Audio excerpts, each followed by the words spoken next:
All right, shalom, shalom. First and foremost, I want to give all praise, all honor, and all glory to Yahweh, Bahashem, Yahweh Shai, Bahashem, Rachakwadash. I want to give double honors to our apostles and elders of Great Millstone that rule well. Peace and blessings and many salutations to you, elect Akim, across the four winds of this earth, kicking this word in sincerity and in truth. Shalom to the believers that are out there, and shalom to the few sisters that are out there as well. All right, I'm the brother Sha'ar from the Great Millstone Dallas camp, coming at you all with another lesson. And Lord willing, is edifying through the Spirit.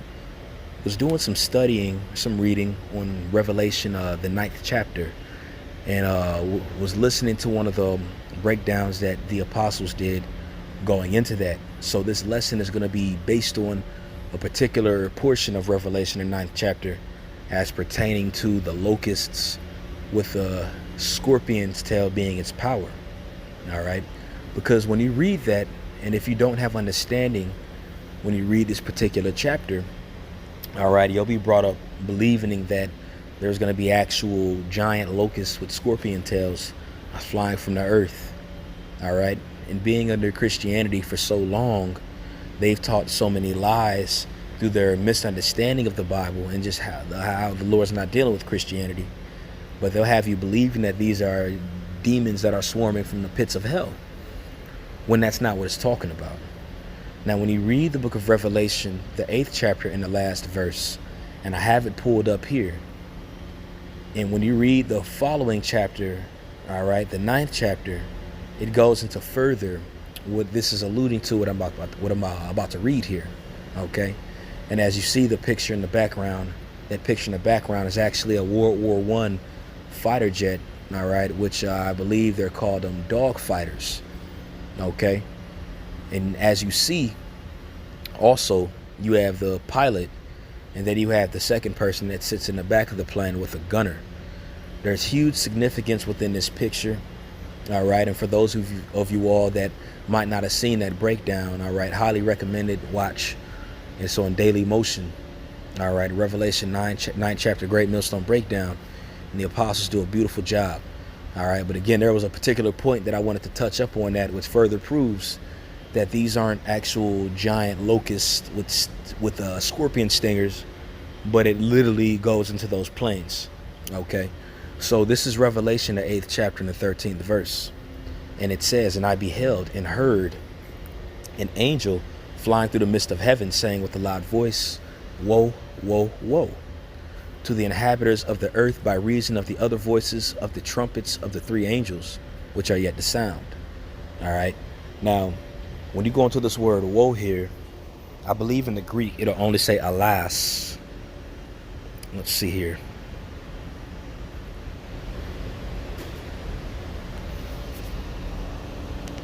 Give me one sec. Okay. Bluetooth off. Strong's G 3759. Uai. Uai. Okay, and when you go into that word, it pretty much means grief. Okay, but I'm gonna go into it in the Hebrew here.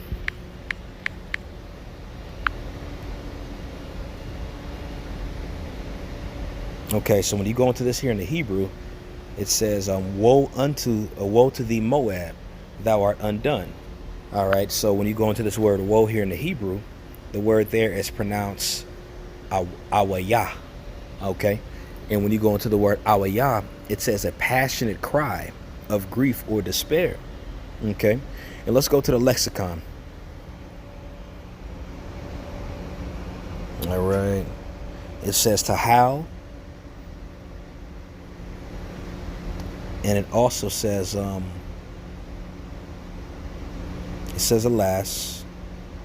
It says of threatening and imprecating. Okay. Now, naturally, when you go into this word woe, it's implying grief. All right. It's implying despair, and it's implying destruction. Okay. And it's actually one more. Yeah. Here's one right here. This is in my etymology explorer. And when you go into woe, it says heavy calamity. All right, so alluding back to Revelation, the 8th chapter, in the 13th verse, when the angel cries, woe, woe, woe, the angel is applying a very passionate, heavy calamity that's getting ready to touch the earth. All right. And those heavy calamities are synonymous for the three world wars. Okay, we understand two of them had already passed, and there's one still to come. That's going to be the war to end all wars. Okay, but that's what the angel is speaking. All right. So further on, I'm going to read the book of Revelation, the 9th chapter, and start from the top. All right, because when you read this here again and don't have understanding on what this scripture is talking about, it'll have you thinking that there were giant locusts with scorpion stingers flying from the pits of hell. All right, when that's not what it's talking about. But John, the Revelator, is receiving a vision. All right. And when John the Revelator receives visions, there's particular visions that he had received that was a literal vision, what he saw. All right. Via example, the woman sitting upon the scarlet colored, the woman sitting upon the beast having 7 heads and 10 horns. All right. John actually seen a fine ass woman sitting upon this giant monster, which at the end of the day symbolizes the NATO, European Union, and also to America that sits upon that. Okay. Now this here, what John is seeing, he's actually literally seeing those warhounds. All right, not warhounds. I'm sorry. Those dog fighter jets. Okay. Now, mind you, when you read this, and I'm about to get this here in a sec, but when you read this here in Revelation, the 9th chapter, okay, when you read this, you have to put yourself in the perspective of John the Revelator. He received a vision of the end 2,000 years prior. All right, so certain things that John the Revelator seen here, and he couldn't really, how can I word this? He couldn't really interpret it the best way, but he could only interpret it within the way that he could relate to. All right, and John seen locusts. He seen scorpions. All right, so the best way that he could put it was, I seen giant locusts with scorpion tails. All right, but again, within this lesson, going to further prove that these locusts that John seen weren't actual locusts, but they actually were those dog fighter jets from World War I. All right, especially when we understand that these woes represent war right here. All right, World War I, II, and III. Revelation, the 9th chapter, is synonymous for what had went down around the time of World War I. Okay. So I'm going to read this here. All right. So this is Revelation chapter 9, verse 1. All right. And I'm not going to read the whole chapter, but I'm going to read just the first few verses, really touching up on these locusts with the power of a scorpion on its tail. All right. So Revelation chapter 9, verse 1, it says, "And the 5th angel sounded, and I saw a star fall from heaven unto the earth, and to him was given the key of the bottomless pit." All right. "And he opened the bottomless pit, and there arose a smoke out of the pit, as the smoke of a great furnace, and the sun and the air were darkened by the reason of the smoke of the pit." All right. So again, reading this, one is going to think that, this bottomless pit was opened. All right. And there was a locust that came out of it. All right. Once you continue to read in verse 3, which I'm going to continue to read here in a sec. All right. But this bottomless pit isn't the depths of hell. All right. That Christianity is talking about. Okay. That bottomless pit is actually synonymous for this, the European area around that time. All right. And this is around the time of World War I. All right. Where this is the biggest war ever in existence around this time. There was mass amounts of death. All right. And you actually the Industrial Revolution that had taken place some decades prior to this. So they were coming up on pretty much particular technology on locomotives. All right. When it came to warfare, they actually had a higher caliber of guns, machine guns. Okay. And it was a lot of stuff that was taking place around that time where the different air became contaminated and so forth. This is wartime. All right. And also, too, around this time, all right, Europe wasn't really known for this realm of Europe. This region of Europe wasn't really known for, for lack of better words, vegetation and life. All right. It didn't really bring forth life in abundance around this time. Again, this region was more of a war zone around this time. All right. They didn't really harvest too much green vegetation or green life. All right. More so a steak and potatoes mind state when you think about Europe, if that makes sense, around this time. All right. Those potatoes are usually raised up underground in dirt. All right. A lot of people were eating those around that time. Okay, but I'm just going back to the point that bottomless pit is namely talking about Europe. All right, that region of around where World War I was actually fought. Okay, verse 2. I'm sorry, verse 3. And there came out of the smoke locusts upon the earth, and unto them was given power as the scorpions of the earth have power. Okay, so right there is the confusing part, because again, people will think that they're actually locusts that had flew out of this bottomless pit. All right, when that's namely really talking about those dogfighter jets that was built around the time of World War One. All right, and as you see here on the screen, these are dogfighter jets. All right, and a lot of people would paint faces on these jets. They would paint women, you know what I'm saying, like that. Like, they paint different women with bandanas on, flexing their biceps. All right, they would paint literal shark teeth on the face of these jets with angry looking eyes and so forth. Okay, these are those locusts that it came out of the bottomless pit. It's talking about these jets. All right, and when you have a mass amount of jets together and you add those propellers, they make a very loud buzzing noise. Okay, but the point, this is the point, but when you continue, it says, as the scorpions of the earth have power. And when you look at a scorpion holds its power within its tail. That's where it injects its venom into its prey. All right, so when you look at these different types of jets here, all right, which John the Revelator considered them being as locusts, all right, he's talking about those jets and the power that was in it, all right, as if it was the power of a scorpion, is pertaining to those machine guns that sat at the end of those jets. Again, you had a pilot, and then you had somebody that sat more toward the end of the jet that actually had the machine guns. And this is the first time the jet was actually included within warfare. Because mind you, around a decade earlier, a little under a decade earlier, that's when the Wright brothers had actually invented the plane. Okay, and we see how Esau, Edom, they used that plane and it pretty much modified it to fit their blessing, which is the sword. Okay, that's what that's going into. All right, so verse 4 says, and it was commanded them that they should not hurt the grass of the earth, neither any green thing, neither any tree, but only those men which have not the seal of the Most High on their foreheads. All right, now again, when you look at different times without history, for those of you all who study the Bible, which I'm hoping that the majority of the audience are those that are at least willing to learn, of those of them who are also within the same understanding as myself. All right, different brothers that listen to this, they should already understand this breakdown. Okay, and for you all that are younger within the truth and are listening to this and did not know this, this is what this is alluding to. But again, going back to it, whenever the Lord sent plagues to certain regions, and we can even allude to Egypt, one of the plagues of Egypt was that the Lord sent locusts, all right, to devour all the vegetation in the land in ancient Egypt. All right, and if you hear noise in the background, I'm at work, a very secluded area, so I got enough power to do this lesson, but you're gonna hear noise and horns in the background because again, I'm at my job right now. Okay, but again, just alluding back to what I was saying, the Lord used those locusts to devour the vegetation over in the land of Egypt. All right, that was one of the plagues of Egypt. Now here in verse 4, he says the Lord had commanded these particular locusts with these stinger tails to not touch the green things, nor any tree, nor the grass, and which is another indicator to show us that this isn't talking about actual locusts.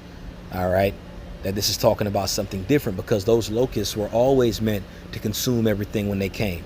That was really one of the reasons why they were created, because they eat. I'm not saying they were created to be swarms and destroy places, but the Lord created them to eat from the earth, to eat from the greenery, and that's what I mean when I said that. All right, now when you continue to read, it said, but only those men which have not the seal of the Most High on their foreheads. Okay, now one would ask themselves, or one would declare and say, well, this can't be talking about the past. This can't be talking about World War One. This has to be talking about a future event. If it wasn't talking about that, then why does it mention that these locusts were only meant to hurt those that don't have the seal of the Lord in their foreheads? All right, now, take heed, pay attention, because this is very well talking about World War One. All right, and there was a lot of people that was drafted into World War One, especially Israelites, especially Jakes.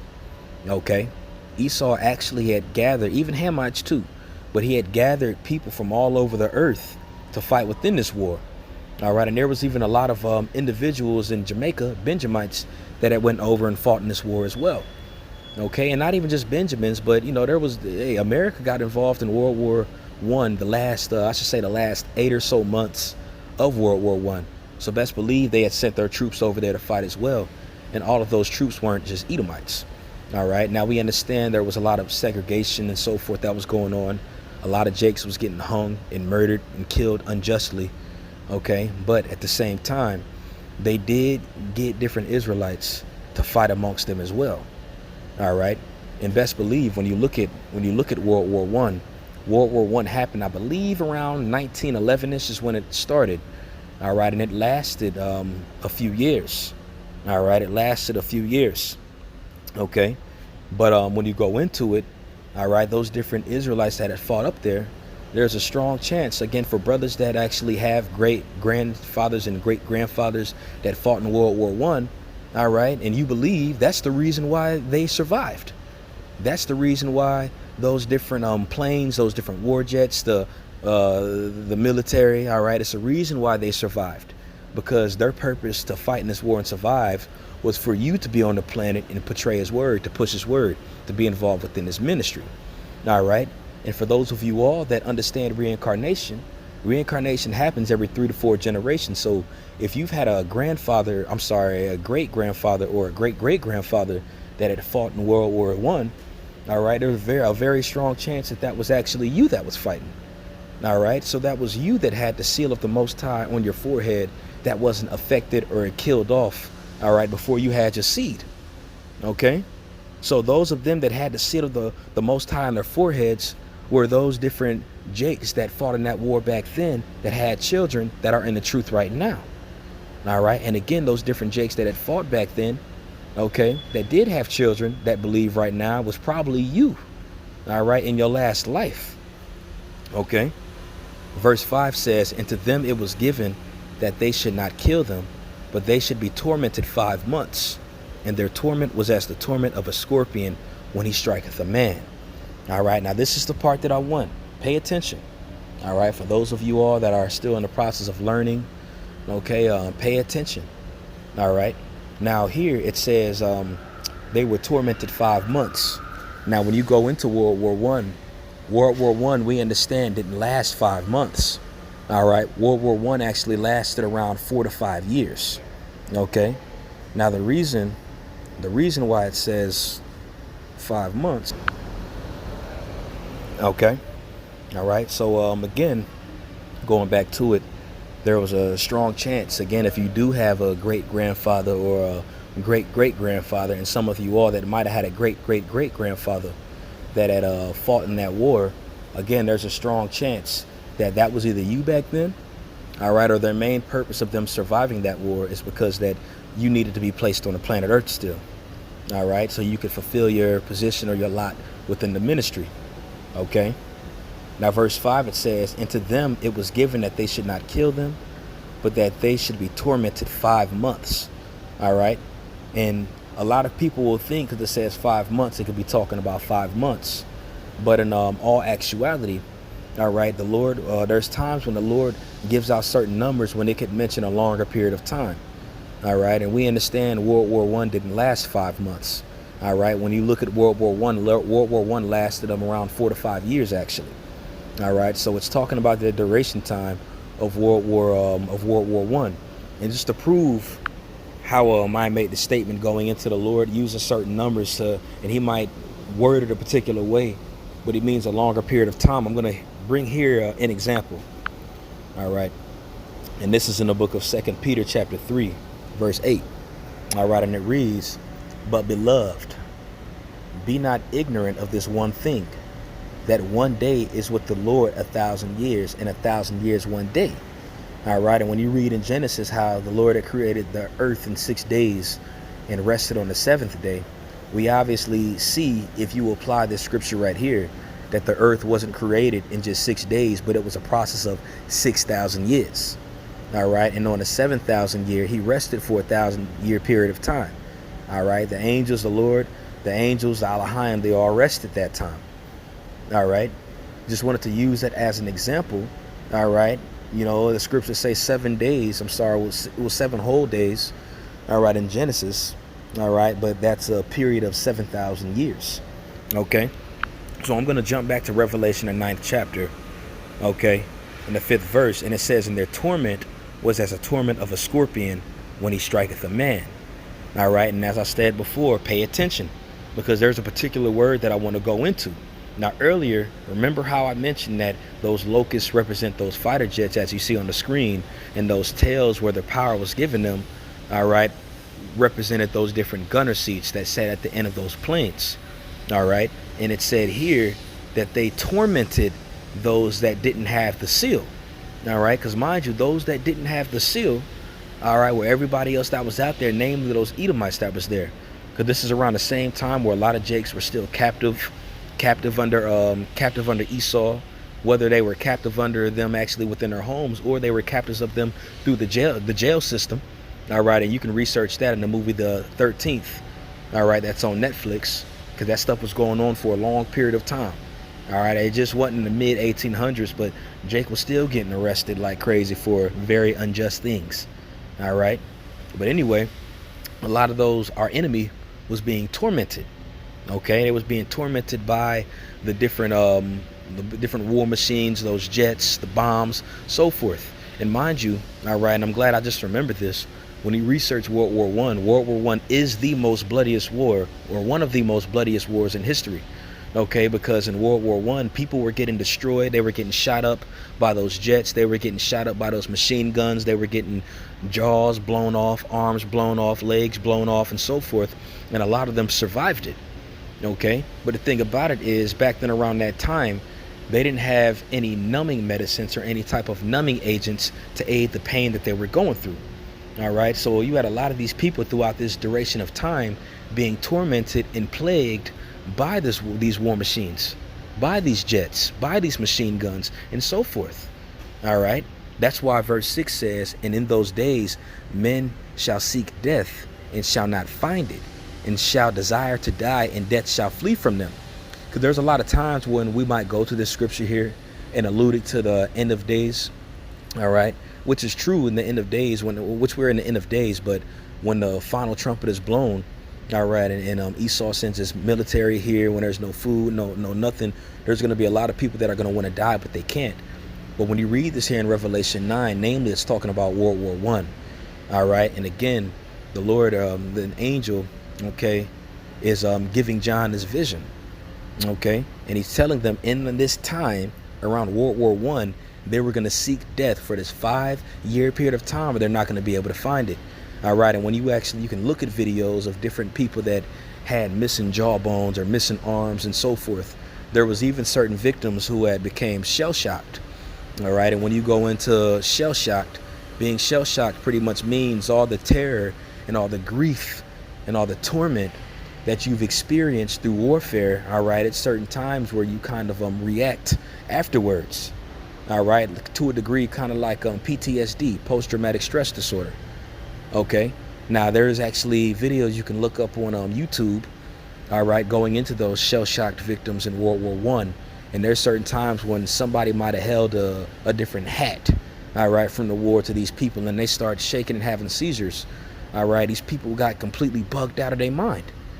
All right, they were completely bugged out of their mind after World War I due to the amount of death and terror and pain that they had felt and experienced. All right. And again, when you go into this word torment here, because this is namely, all right, what this lesson's going into. And again, to further show proof that those locusts with those stingers are talking about those dog fighter jets from World War I. All right. Now, when you go into this word torment, this is the word that I wanted to get. Strong's G 928. Basanidzo. All right. Now, when you go into this word, it says to question by applying torture. It says to vex with grievous pains. All right. To torment, to harass, distressed. Okay. And it says of those who are at sea are struggling with a headwind. Okay. But it says to vex with grievous pains. Okay, so these people were vexed with grievous pains. Now, where else that I want to go is I want to go to this app that I have called the Etymology Explorer. All right, and I'm going to type this word torment here. Now, I found this interesting when I looked this word up. Okay, now when you go into this word torment, it says a catapult. All right, and the catapult was pretty much a device of war people used back in the ancient times, and they would pretty much put different stones. All right, they would put balls of hay and light it on fire, and they would pull a lever where it catapulted across different garrisons or different walls from a encamped city. All right, and they used that to attack the city. Now, of course, around the time of World War I, they didn't really have to use that because they had more modified technology to reach into those different areas and kill people. All right, and that was the jet, the fighter plane, where they didn't need to knock walls down or climb over walls, which at the end of the day, around this time, people really didn't have walls over too many cities anyway. But even if they did, that plane made it a lot easier to infiltrate enemy territory. All right, that's why they made it, and that's why they put the gunner seat to it. Okay, but again, going into the word torment, it says a catapult or another kind of war engine. All right, so again, going into those locusts obviously weren't actual locusts, but they were war type engines. They were machines that were made for war, like a catapult. The only difference is it wasn't a catapult because it said a catapult or other kind of war machine. All right, or war engine. Okay, and do not planes have engines? Did not those dog fighters have engines? All right, and the Lord put the spirit on the Wright brothers to create these different planes so Esau could use them to fight against themselves. All right, and again, in what you considered as World War I. Okay, and it also says torture, originally as inflicted by an instrument of torture.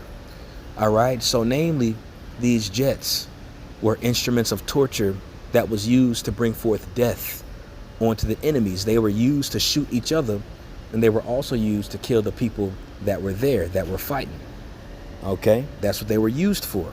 Again, Lord willing, this is making sense so far. Okay, and it says any extreme pain, anguish, or misery, either physical or mental.